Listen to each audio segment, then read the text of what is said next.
Good morning and happy Sunday to all of you. Thanks for tuning into my channel. Um, Over the past few weeks, and I could say months, I've been getting a lot of the same questions in my comments and through email. So I figured that today I'd do like a frequently asked questions type of video so that I can answer those questions for everyone that is viewing my videos. So everyone can be informed and can kind of get my viewpoint on some topics and questions that are kind of common within the sleeve community.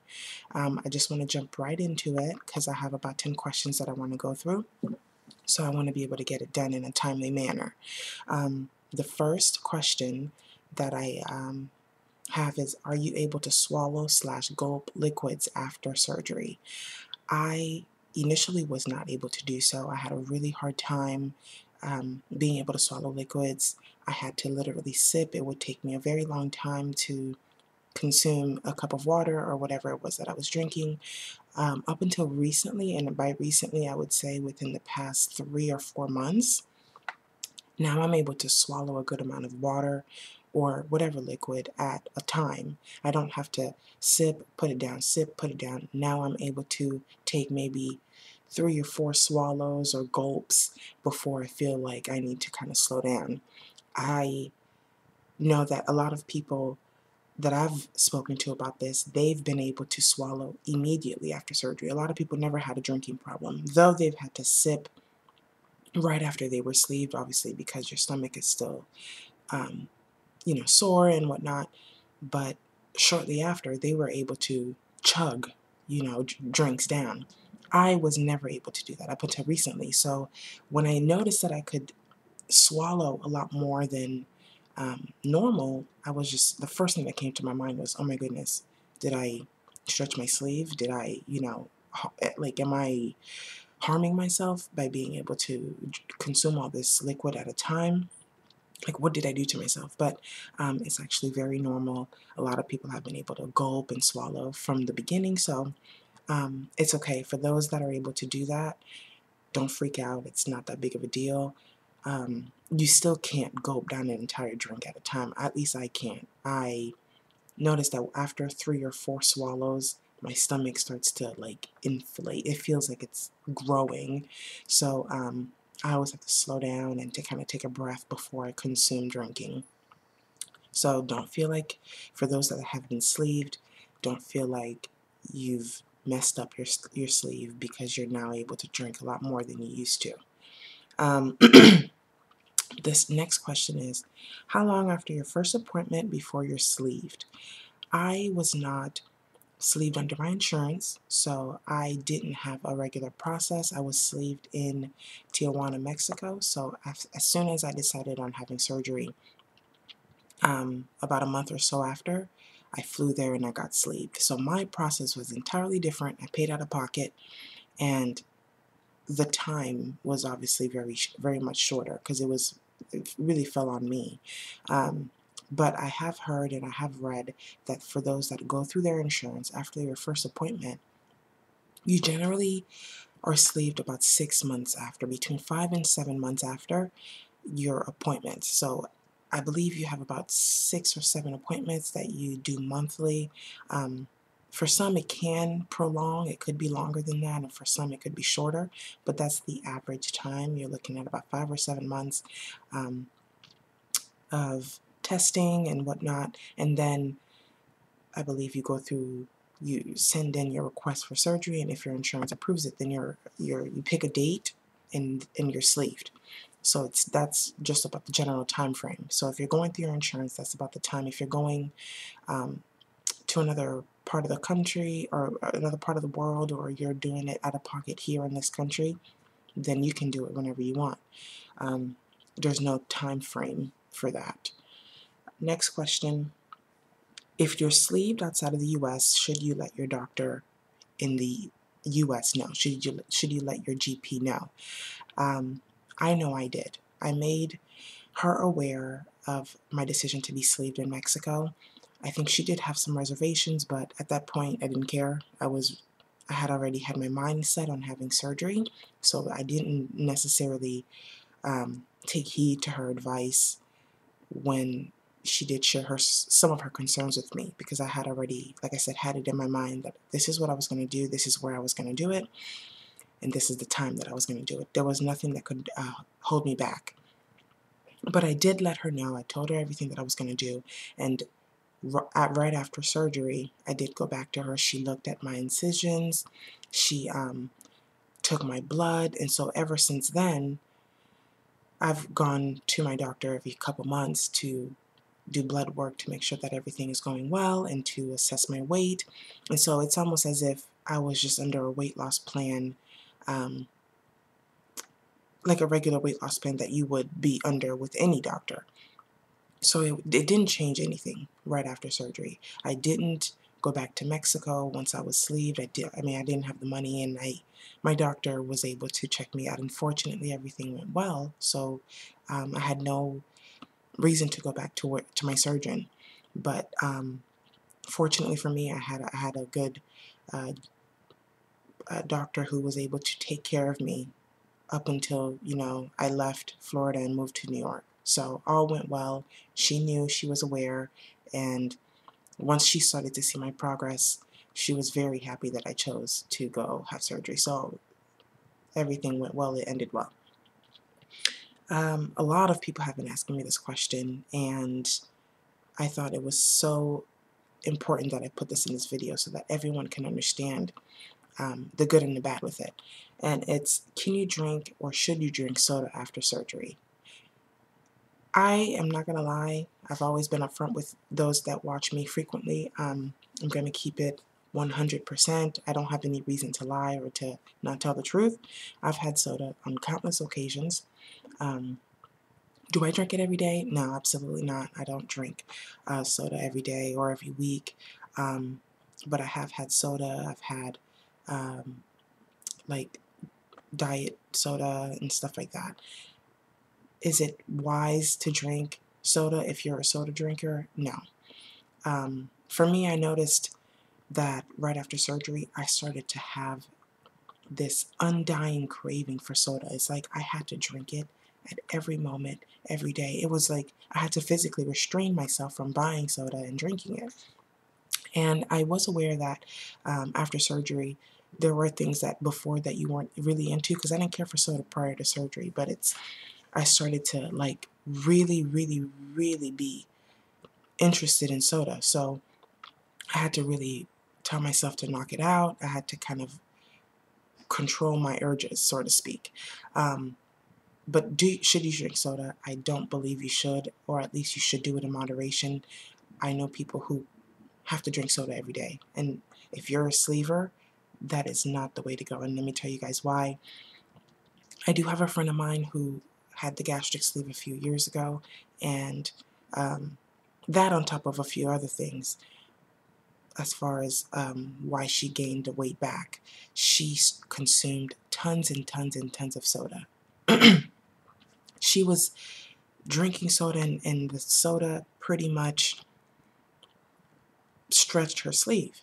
It stretched her sleeve so much to the point where she started to eat the same way she was eating prior to surgery.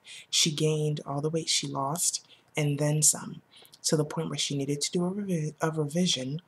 She got the gastric bypass, and now she hasn't touched a sip of soda. I don't believe she's ever had soda since she's had her revision. So I don't want to scare anyone. I was definitely scared though when she told me that, and that's what I do think of every time I do consume soda. But it definitely killed the urge that I had, because the last thing I would ever want is to have a revision, especially because I did it out of pocket. I just, I would feel like the money that I spent would go down the drain because I couldn't control myself. So, word to the wise, if you do, you're an adult, you could do whatever you want, but control it. Don't let it control you, because the worst that can happen is that you can stretch your sleeve and you can undo every good thing you've done since having the surgery. So I'd like for all of you guys to keep that in mind. Next question, how much can you eat now that you're over a year and a half out? This is such there's no right way to answer this, because every day is different. For me, there are days where I can eat more than the day before. I've noticed that. I can easily attest to that. There are some things that I can eat an entire amount of, and by entire amount, I don't mean like prior to being sleeve. I mean like just more than a usual sleeve portion. And then other times I can only take 2 bites and I'm full. So it really depends. It depends on my stomach that day. I'm gonna just name a couple or a few meals that I think I've had at the beginning and then comparable to now, where I can eat a little bit more of it. A Subway 6-inch sandwich is a good example of what I feel I can eat an entire thing of now that I'm over a year and a half out. When I was first sleeved, I could only have about 3 inches of the sandwich before I had to like kind of tap out. Now I can eat an entire, it depends, I could probably eat 5 inches now. Eating an entire thing, I have done it, and that's when I've forced myself. And then if I do force myself, I feel insanely uncomfortable afterwards, because it's not just a sub. You have everything you've added in it, you know, veggies, the meat, whatever. So that fills you up. So I can say I can have about 4.5 to 5 inches comfortably. If I push it, I can have an entire 6-inch sandwich. And that lasts for a few hours. I cannot eat anything else after that. I can't even have a sip to drink. The next thing I feel I can eat a lot more of, I can snack more. I mean, snacking for me, I mentioned that in my previous video last week, snacking for me has become a go-to because sometimes I cannot be bothered with eating a full meal because I feel like it makes me too full, or it just makes me so uncomfortable. So I snack a lot more because it goes down easier. Whatever it is that I'm eating, it goes down easier, so I can function. I can feel content without feeling overly full. My voice is so low. I'm sorry. Okay, just recently, actually yesterday or 2 days ago, we bought breakfast at work, and I ordered a turkey, egg, and cheese omelet. I had an omelet along with home fries, which is like potatoes and toast. I knew I wasn't going to eat all of it, but whatever. That's how the breakfast came. I had maybe 3 bites. I had my toast because everyone who knows me knows I'm obsessed with bread. I'm working on it. I had maybe 2 or 3 bites of my meal, and I felt like the food was stuck up my nose. It was the most uncomfortable feeling. I don't know if it was the potatoes, I don't know if it was or if it was the fact that I had bread on top of like trying to eat everything. I think had I stopped at the bread, I would have been okay and then eaten my meal later. But I just kind of wanted a little bit of everything before I got too full, and I ended up getting way too full. So, and it was a huge breakfast plate, so I knew there was no way I was going to eat it. So I ended up picking at my breakfast the entire day. That ended up being my meal the entire day. So with that being said, I can't think of anything else. I can't pinpoint anything right now, but over a year and a half out, I still cannot eat more than I still can't eat more than I could right when I was slaved. It's still about the same. Like I said, some things I can eat more of, other things I still can eat the same, and other things it's even less. It's just like I can't even eat more than a bite because it makes my stomach so big. I had something else I had to say. I can sip as I eat. I know it's not good, a lot of people, but I just can't help it. I can't just sit and eat and then wait 30 minutes. And then I used to be a lot more strict about it towards the beginning. Of course, everyone is very strict about their diet once they've been sleeved, like, you know, once you're first sleeved. But eventually you kind of just like, you get the hang of your body, you get the hang of your diet, you get the hang of your regimen, and you allow yourself to let loose a little bit more. And I do take a sip or two. I don't gulp or swallow an entire drink after my meal or prior, but I do sip just so I can wash the food down. It does make me a lot more full. It's not that I can consume more food. It's just when I eat, I don't want to have the food sitting like stuck in my throat. I need to wash it down.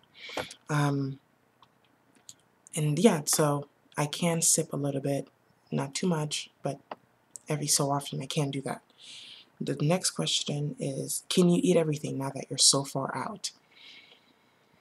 No. I have my days. Again, I have my days. Just yesterday I ate hash browns. It was in the freezer and I was hungry, so I microwaved a couple of those little hash brown sticks, and I don't know if it was the oil that, that it had in it. I don't know what it was, but it made me so sick. I didn't throw up, I didn't dump or anything like that, but my stomach felt very uncomfortable and I couldn't drink. I couldn't do anything for maybe an hour. I had to kind of let my stomach settle before I was able to drink or before I was able to think of eating anything else. So that's an example. I think anything that has a lot of oil in it, anything that could be overly fatty, it still messes with my stomach. And sugar as well. Anything that is too sweet, and I have the biggest sweet tooth that I think is going to lead to my demise. I can't control it. It's like I have to have something sweet every single day. But sometimes when I do too much and it's too sweet, I just plummet. I go downhill. It's so bad. I have the worst dump episode, and my stomach doesn't settle for hours after. I have to really take it slow. I can't really eat anything. It takes a long time for me to kind of get back to normal. One thing I can say, one thing that is, I don't know why it makes me so uncomfortable and it makes me dump, but French toast sticks with syrup. I know you're probably thinking, why are you eating that? But whatever. Sometimes you go out to eat and that's just what you want. I've had French toast sticks for breakfast. One time I had it and I had a really bad dumping episode. And so the next time I had it, I was like, okay, I'm going to see if it's the French toast sticks. I'm going to see, because sometimes you do have to go through something bad twice in order to just kind of pinpoint what it is so you don't do it again. I had the French toast sticks again, and lo and behold, I had the worst dumping episode. I have not had it since then. I don't eat it. I noticed that maybe it's the French toast or maybe it's the syrup. It's just too much. So that's something that I know is too sweet. My body cannot handle it, and my sleeve can't handle it. So I've X'd that out of my diet, and a few other sweet things. Other than that, I have to eat something that's mildly sweet. Like, it can't be too sweet, but it has to be sweet enough for my palate for me to just have that. I don't know, it's like my drug. I have to have something sweet at all times. But so to answer the question, yes, there are a lot of things that I cannot eat or I have a hard time consuming. If I do eat it, I'm going to have a bad day. So I try to avoid things that I know don't sit well with me. The next question, which I think is a good question, I'm going to be completely honest about it. Have you gained weight throughout your journey? I have. When I was living back home in Florida, I had, maybe 2 or 3 pounds of weight gain, but when I moved to New York, I think that escalated to like 10 or 12 pounds. And it's primarily because I was in a really bad financial place when I first moved here, and it was much, much, much easier to purchase pizza and food from the dollar menu than it was to go to a store and pick up a salad, or it was just because if I had $3 to spend that day, I could get 3 separate meals instead of buying a salad and it didn't last or whatever the case. That's not an excuse by any means, but like I said, when I first moved here, I was in a really uncomfortable position, and so I had to make do with my surroundings. And living in New York, there are pizza shops everywhere. You can have a slice for $1, a slice for $1.50 with a drink. So of course you're going to purchase that because, one, I cannot eat an entire slice of pizza, so I could have half now, half later for $2, So that was my logic, and I think that's what ultimately led to the weight gain. Have I lost it? I do believe I've lost the weight that I've gained. I haven't weighed myself recently because I've been under a lot of stress with school. I've been going through finals, and I've been eating whatever I could lay my hands on so that I can, because I'm always on the go. So I just eat whatever I find, save it for later, eat that again. So I do notice that I've lost weight since that weight gain, so that's a good thing. But you can gain weight depending on how you eat, depending on what you consume, and how your diet is. You can gain weight. It's scary because I mean 10 to 12 pounds is a lot. So, and it doesn't show initially. It doesn't show. You don't notice because my clothes still fit. You feel sluggish, of course, but it's nothing. It's not like I gained 50 pounds. So it's not a difference. But you just, when I got on the scale and I saw how much I weighed, I just kind of knew, okay, I need to find a way. I need to make it work. I need to make my diet a priority. The next question is, who did you tell about your surgery?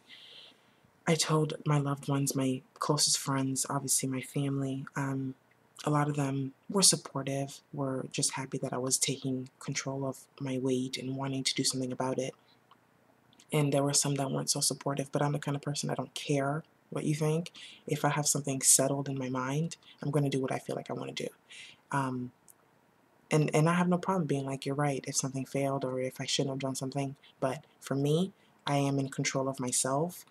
I do what I please. So the negative thoughts, the negative comments, the negative feedback that I received from specific family members that weren't too gung-ho about my surgery, I kind of didn't care. I was just kind of like, okay, whether you support me or not, this is going to happen.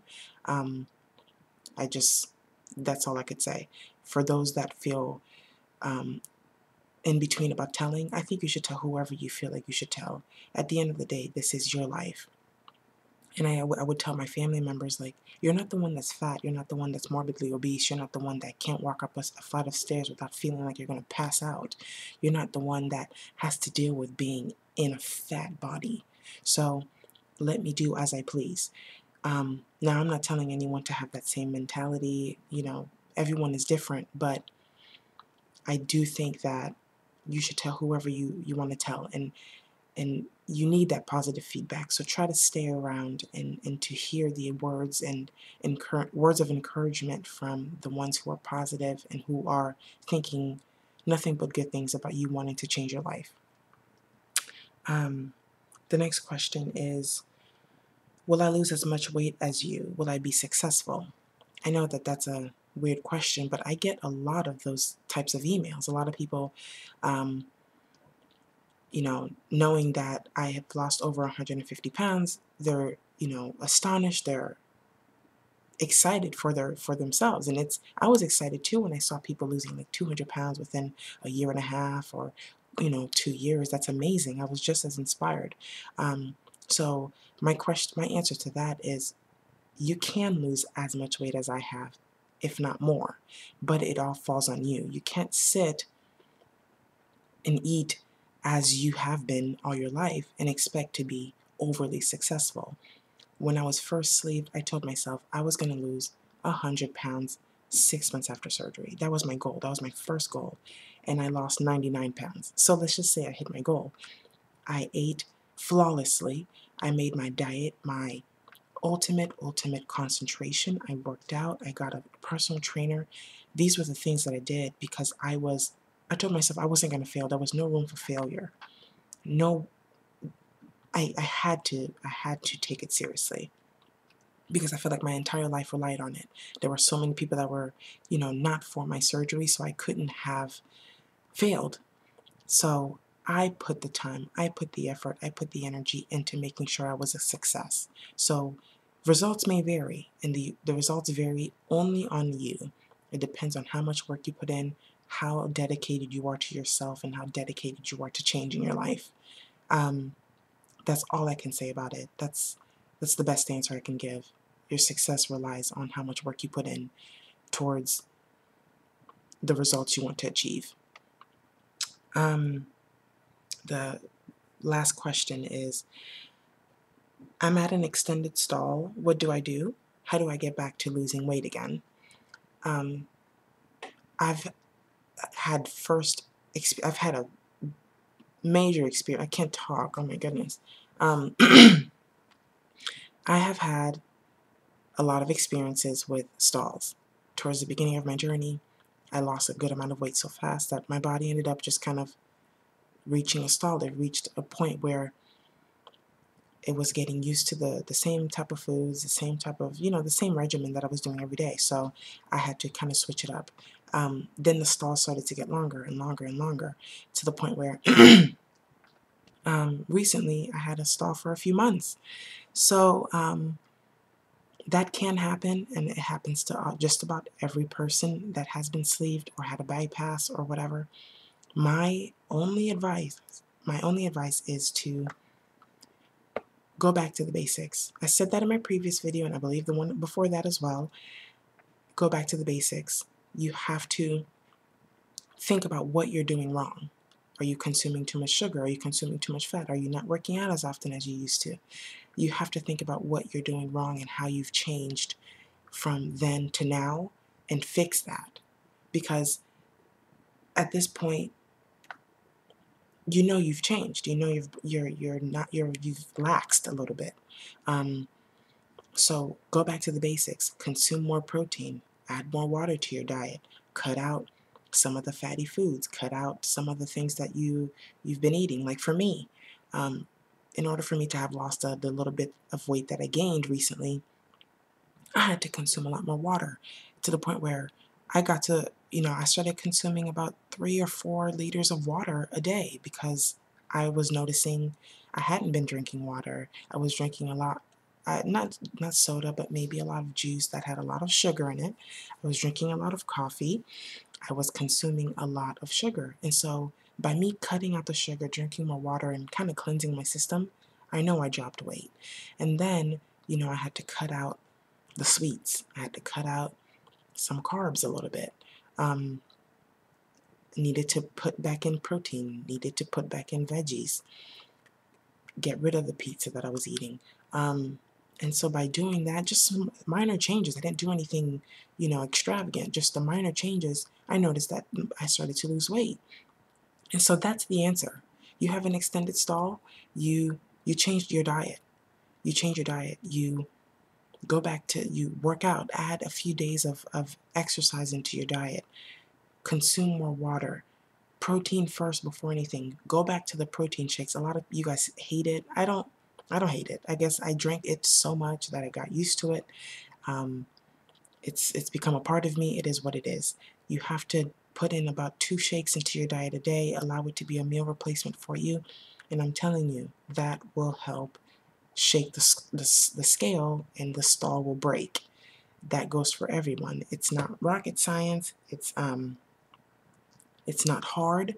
I do think it can work for everyone. So if you have a stall, go back to phase 1. Do the 5-day pouch test. If you don't know what that is, look it up into Google. It has everything that you'll need to know about the 5-day pouch test. So if you need more information on that, that's just what it is.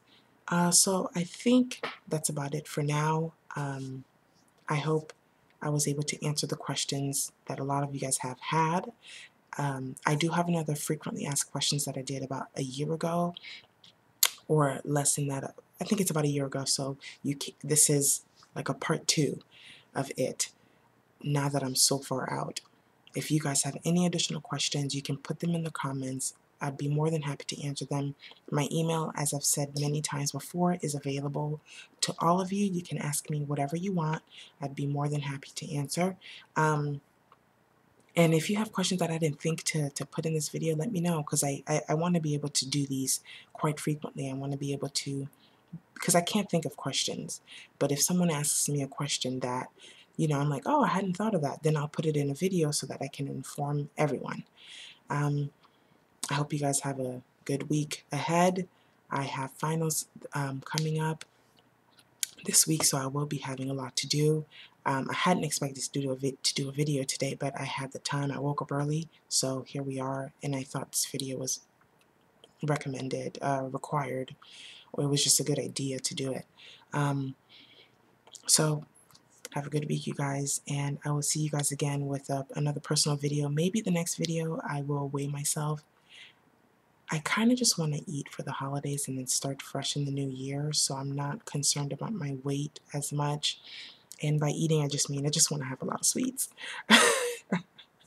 So I just want to consume all the Christmas goodness before it's time to get back to reality and to kind of finish the little weight, to lose the little weight that I have left to lose.